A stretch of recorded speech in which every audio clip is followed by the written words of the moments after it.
From the beginning of human creation, our species have had the desire to explore and settle in new locations, from flat deserts to snowy wooded mountains. Someday soon that same urge will lead us to try and colonize in the toughest location of all, space. You may question how our technologies can make this happen.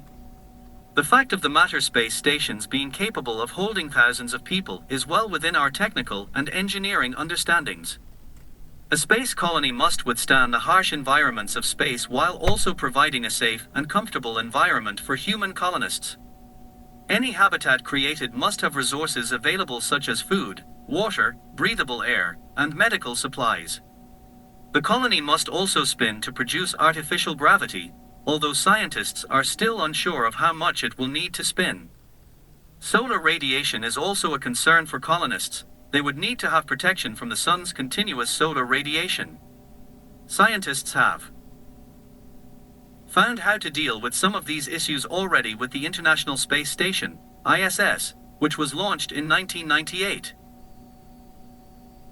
The ISS is by far not a comfortable living situation for colonists, as it is cramped and astronauts must survive on vacuum-packed or freeze-dried meals. However, even though this ISS is not a permanent settlement, scientists could use and expand upon the technologies aboard the ISS to create a colony of 1,000 or so people. In the 1970s, Jerry Stone, the leader of a British Interplanetary Society's Project Space study project Advancing Colony Engineering, conducted a workshop that designed 3 different design concepts that are still referenced today: the Bernal Sphere, the Stanford Torus, and the Anneal Cylinder. These could be used as a guide to see what it would take to be able to build a thriving space colony. The Bernal Sphere is a globe about 1/3 of a mile in diameter that rotates almost twice per minute to provide gravity similar to Earth's along its equator. Approximately 10,000 people could live in the interior space, their buildings lining the curve and appearing overhead across the sphere. The Stanford Torus.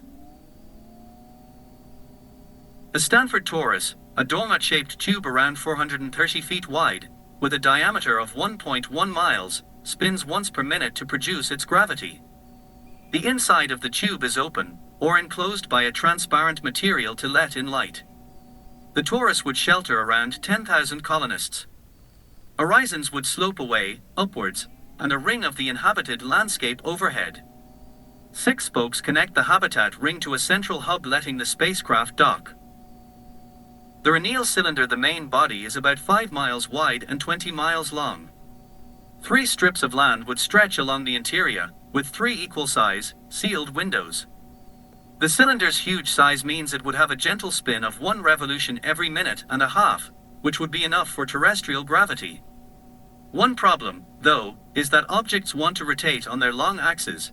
An active control system would need to be in place to maintain the desirable short-axis spin rate.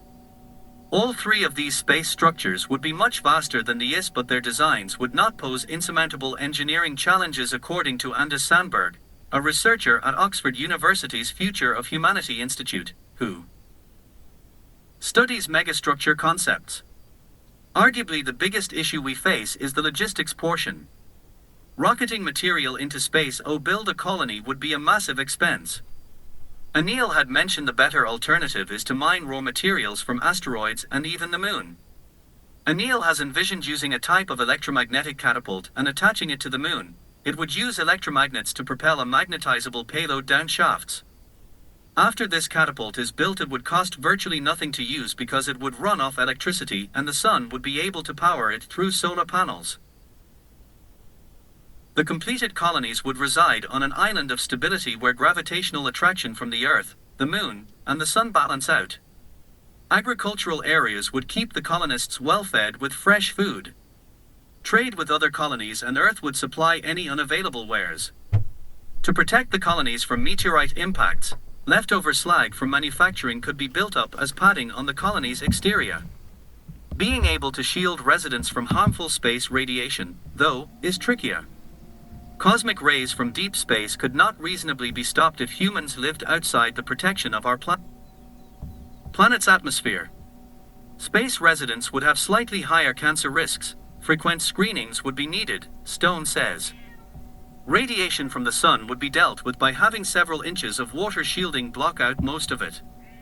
Storm shelters would offer protection during rarely intense solar flares. All in all, I think building a space colony would be very doable. What are your thoughts and opinions?